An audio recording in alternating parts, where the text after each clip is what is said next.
ჩინეთის ჩრდილოეთ ნაწილში 70 წლის განმავლობაში ყველაზე ძლიერი წყალდიდობა მოხდა. მდინარე ჯუჰეს გასწვრივ 13 სოფელია დატბორილი. ათასობით ადგილობრივი და ტურისტი უკვე ევაკუირებულია. როგორც ჩინეთის ხელისუფლება და სახელმწიფო მედია საშუალებები იუწყებიან, ძლიერმა წვიმებმა და წყალდიდობამ ჩრდილოეთ ჩინეთში სულ მცირე 70 ადამიანის სიცოცხლე იმსხვერპლა. ათობით დაკარგულად ითვლება. საჭირო გახდა ასობით ათასი პირის ევაკუაცია. ეს წყალდიდობა ყველაზე მასშტაბურია, რაც იან ჯუანგის წყალსაცავი აშენდა. მისი სიმაღლე წამში 2350 კუბურ მეტრს აღწევდა.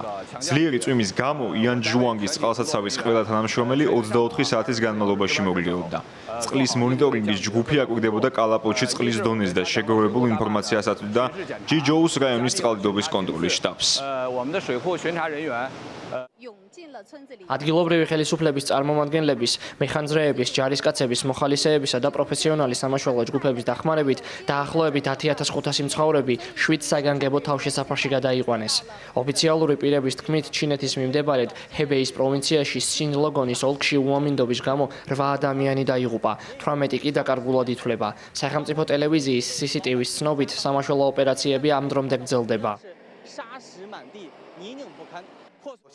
სიაინში საკმაოდ მძიმე მდგომარეობაა. ჩვენი ყველაზე დიდი სირთულე იმ ხანდაზმული ადამიანების გადაყვანაა, რომლებსაც გადაადგილება უჭირთ. პოლიციის თანამშრომლების, საგზაო მოძრაობის მართვის დეპარტამენტისა და ჯარების მხარდაჭერით ჩვენ შევძლებთ ამ ამოცანის შესრულება.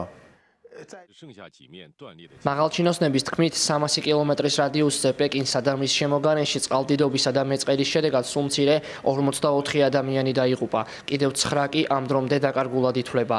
დაღუპულთაგან 31 ხანდაზმულია, რომლებიც პეკინის ჩრდილოეთით, მიუნის რაიონში მოხუცებულთა თავშესაფარში იყვნენ ჩარჩენილი.